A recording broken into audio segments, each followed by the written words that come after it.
Oi, eu sou a Nádia. E eu sou a Giovana. E agora a gente está começando mais um Café Sem Filtro, o podcast que é um lugar seguro e livre pra gente falar sobre identidade e sexualidade. Então pega seu cafezinho, senta aí, relaxa e vem curtir essa conversa com a gente.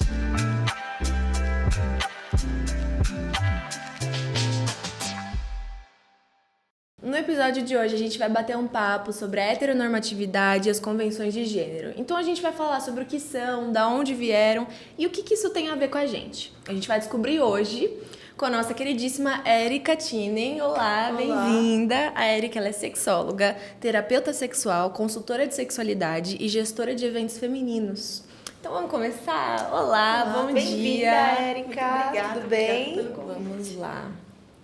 A gente preparou esse podcast para conseguir trazer informação e trazer, na verdade, experiências sobre o que a gente vê e o que a gente sente em relação a se descobrir LGBT, em relação à heteronormatividade, em relação sobre os papéis de gênero e como isso afeta a gente, como isso impacta a gente. Então, acho que de primeira instância, assim, eu queria saber de você como você classificaria a heteronormatividade, como você vê isso, se você tem alguma experiência, assim, de alguma situação que pega mais forte em você, como que isso funciona? Eu acho que a gente tem que ampliar um pouco o conceito aqui de heteronormatividade para cis-heteronormatividade. Né? Acho que antes da gente falar sobre orientação, sobre essa norma de orientação, a gente tem que ir um passo antes e falar dessa norma da questão cis, né? Da questão homem-mulher. Né? Hoje a gente entende que existem muito mais gêneros do que existia, né? do que se conhecia como sendo homem-mulher. Então, isso traz muitos impactos na questão da identidade de gênero e também da orientação sexual. Então, a cis-heteronormatividade, ela prevê um padrão de norma de que o gênero é masculino e feminino e que assume-se que a heterossexualidade como um padrão, né? Sim. Meninos gostam de meninas, meninas gostam de menino. Mas, assim, a gente cresceu numa sociedade assim. As religiões são cis-heteronormativas, a sociedade é cis-heteronormativa. Então, isso traz impactos, assim, mesmo inconscientes dentro da população, né? Com certeza. E Érica, quais são os impactos das convenções de gênero ali no momento da primeira infância? Porque quando a criança, desde que antes da criança nascer, já existe uma expectativa muito grande dos pais, né, do que vai ser aquela criança. Né? Então, a primeira informação que os pais querem saber é qual é o sexo. Se é menino, e quando a se é gente menina. fala qual o sexo, ainda mais, né, numa vida intrauterina, se tem a formação do pênis ou não. É isso que o ultrassom vê. Né?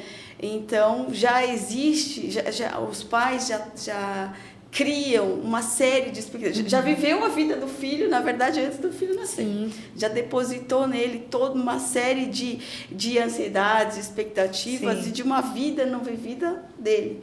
Então, e isso entra muito nas questões de gênero. Né? A partir do momento que ele vai ser um menino, ele já sabe para que time vai torcer. Tudo azul, tudo quarto. azul, sabe o nome, do que ele vai gostar, com quem ele vai casar. Né? Ele já cria essa expectativa. E para meninas a mesma coisa. Sim. Exato. Né? Então, antes do bebê nascer, já existe essa carga, né? Até emocional em cima dele.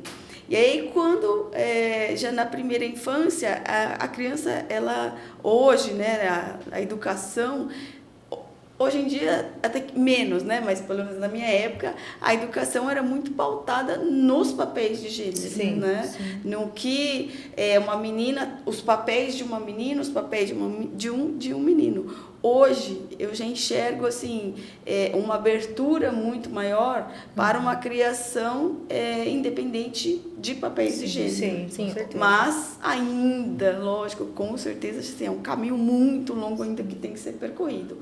O correto é, sim, você criar, né, uma criança hoje sem levar em consideração as questões do gênero, até porque em algum momento da vida adulta dela, ela vai se deparar, né, com situações como essas. Então, quando a gente perpetua essas questões da convenção essa criação, né, com convenções de gênero, a gente perpetua o sexismo, a gente perpetua uma série de coisas que estão atreladas a essa a questão cis e trans. Sim, e existe uma coisa muito forte também que a gente percebe e que as pessoas nem fazem ideia, né? Quando a gente fala de papel de gênero, talvez tenham pessoas que estejam tão fora dessa concepção que pensam, pô, mas como é assim papel? Mas aí a gente vê, tipo, por exemplo, a gente tá trabalhando, aí tem que carregar a caixa. Aí uma mulher fala, não, isso não é papel de mulher, cadê tal cara? Não é pra ele carregar essa caixa? É mais pesada.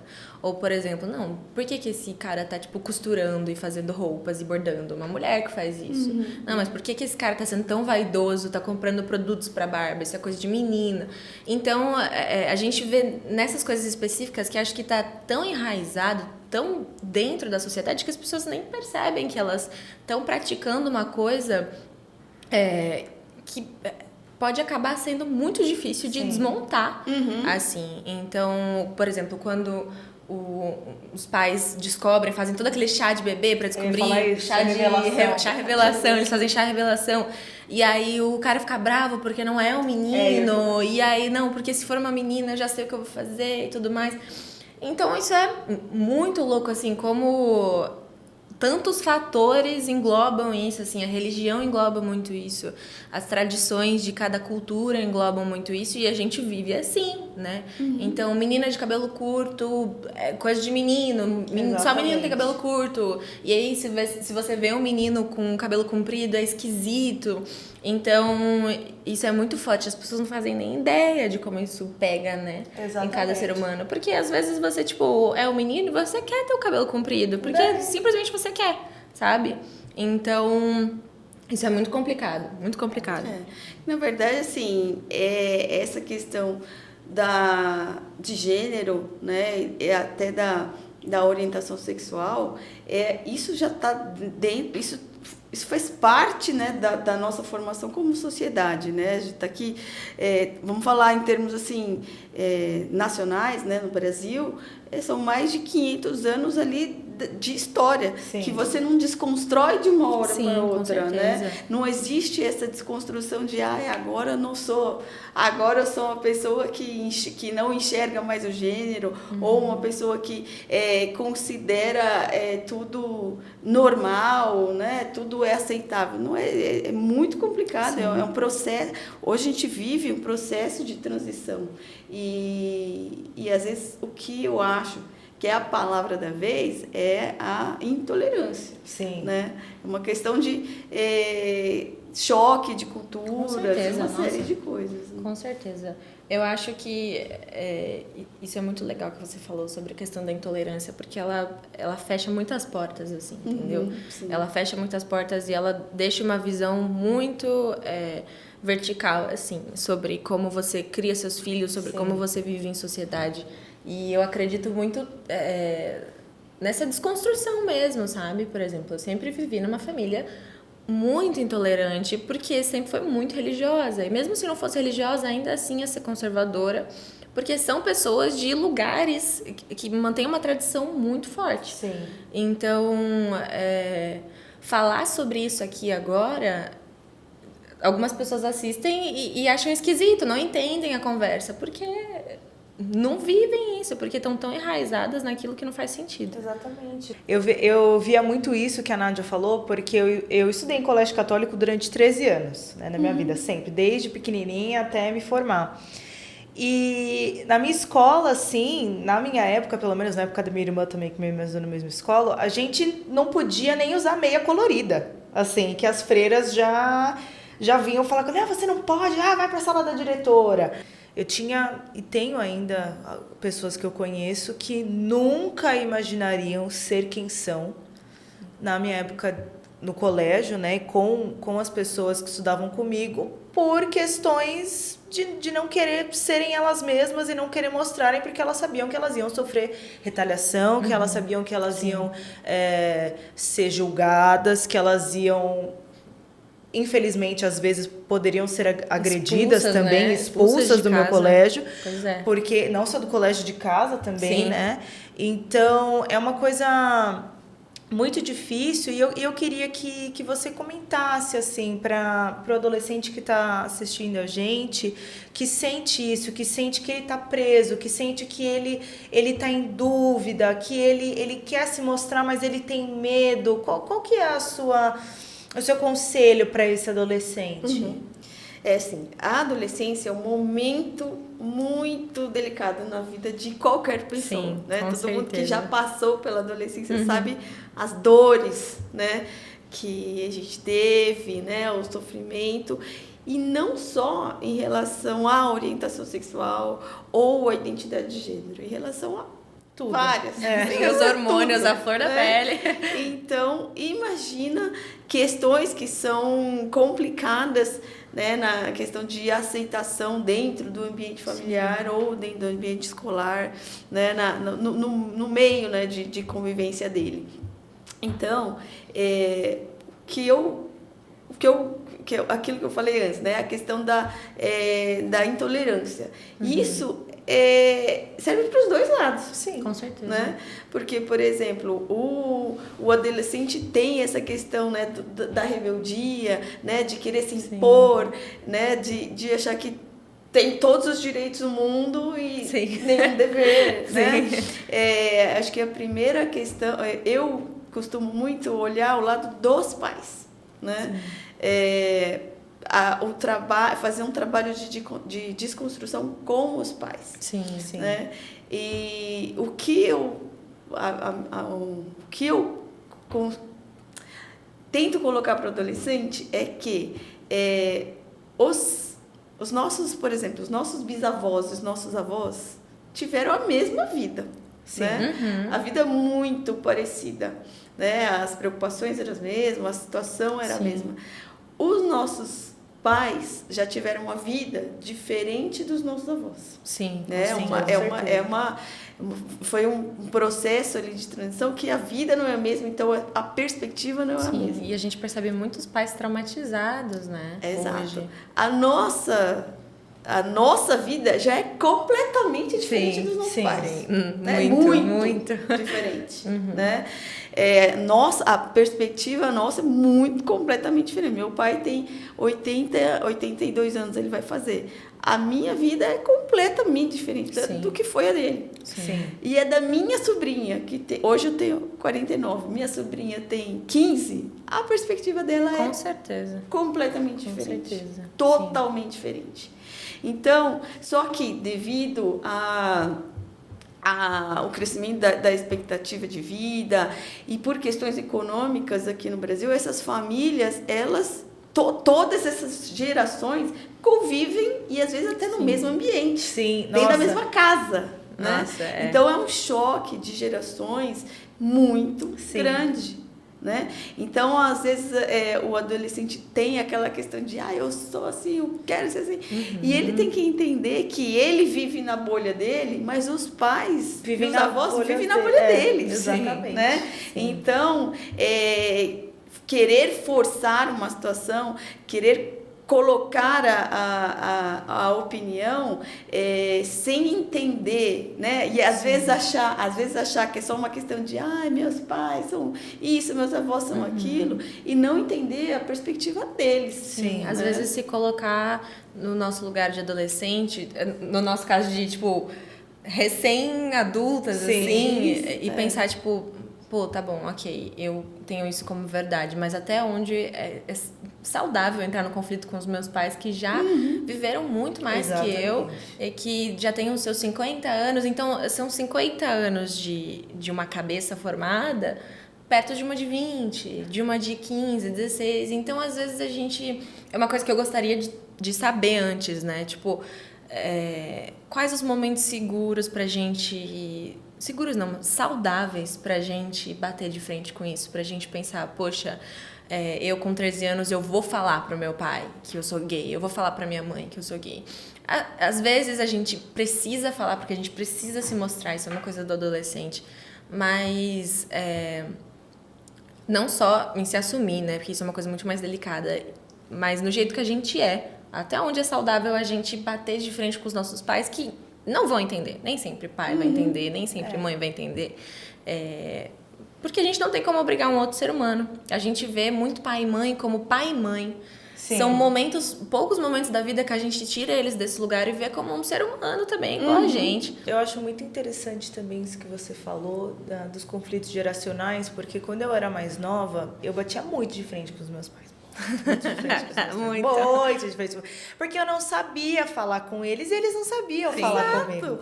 Até hoje, nossa. E até hoje a gente tem os embates assim, mas eu acho que hoje, talvez por eu estar um pouco mais madura, eu acho que eu consigo ter um pouco mais de delicadeza para falar com eles e falar assim, olha, se eu quero falar sobre um assunto, eu vou falar de tal forma, tal forma, tal forma. Porque meus pais, meu pai tem 63 e minha mãe tem 57. Então, assim, eles têm falas muito homofóbicas, falas, às vezes, ofensivas, falas machistas, mas não que eles falam de uma forma que é pra ofender, né? Tipo, não, é porque eles acham que é normal, porque na geração deles isso era normal. Sim.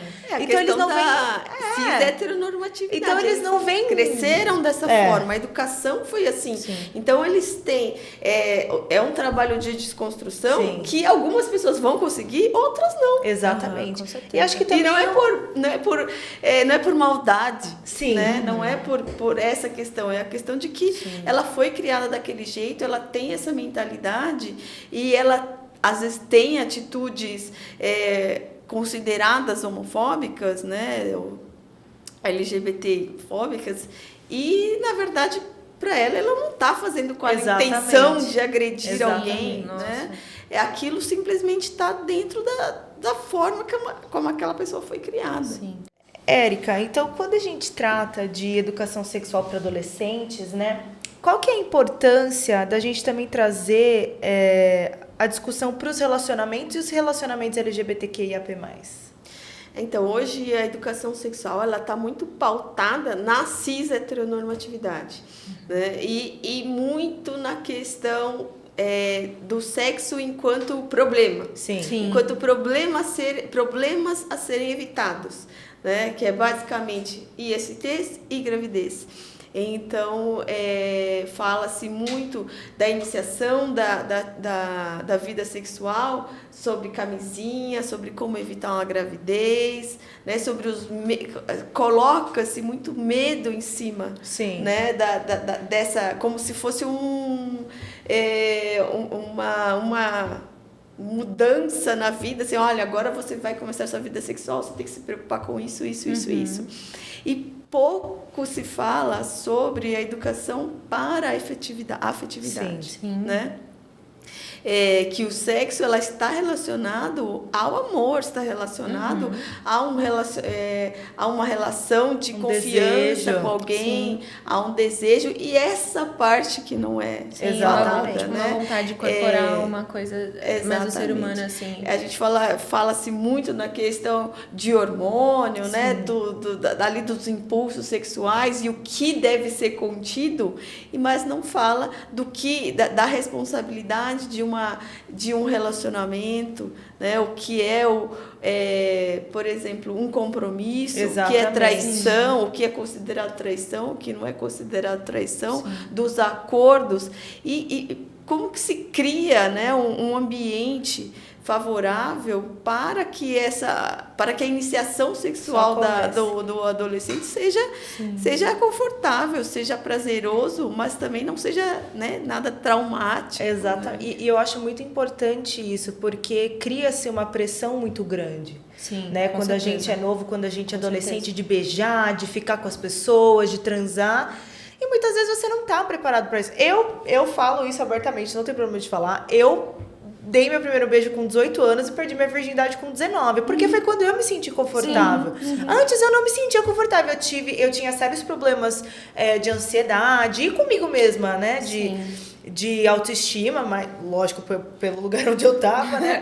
Então demorou muito pra eu parar e falar, não, eu sou uma menina bonita, eu posso ficar... E demorou para pessoas se interessarem por mim também. Talvez já tinham se interessado, mas não falavam. Porque tem isso também. Da gente não saber demonstrar Da gente não saber demonstrar afetividade, isso é muito importante. Porque quando você começa a namorar muito novinho, você não tem ideia de o que é um relacionamento. Você acha que é beijo, sexo e não é nada, mas você tem uma responsabilidade emocional muito forte. Isso gera traumas. Isso gera traumas, então é muito importante também a gente falar de afetividade e falar também do tempo das pessoas, que tudo bem você esperar o seu tempo de beijar, de ficar com as pessoas, de transar, tudo bem, não precisa apressar as coisas, só porque talvez os amigos falam, eu tô fazendo, mas talvez nem eles fazem. Exatamente, existe aí toda a pressão social.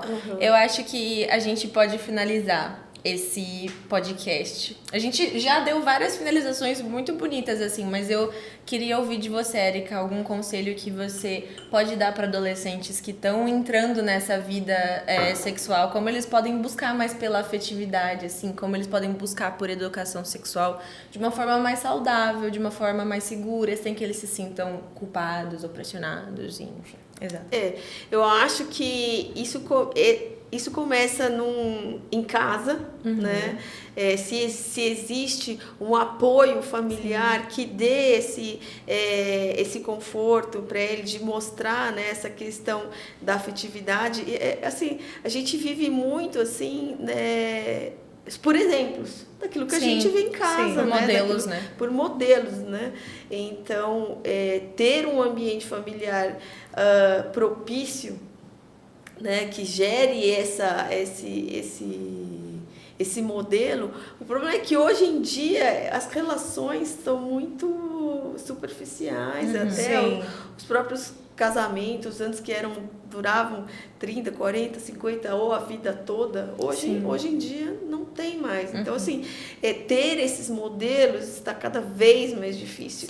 Então, eu acho que hoje em dia o adolescente ou as pessoas, elas têm que entender mais a questão de que a responsabilidade sobre o relacionamento. Sim, né? Com certeza. Porque ele não vai durar para sempre, né? O seu primeiro amor não vai ser eterno. Exatamente. Mas quais as implicações daquilo? Ele vai sofrer? Vai sofrer, vai passar. Ele tem que passar por aquilo. Exatamente. Né? Isso faz parte do crescimento emocional dele, né? Da maturidade dele. Sim. Né? Então, acho que isso é bem importante, essas questões de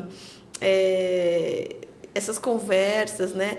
Eu acho que hoje a gente tem muitas informações no YouTube, né? Redes sociais, algumas boas, outras não. Né? Mas ter acesso a isso hoje em dia é muito melhor do que o acesso que a gente tinha, né, há 10, 15 anos com certeza. atrás. Pois galera, guardem isso. Guardem essas informações com a Érica Tinen.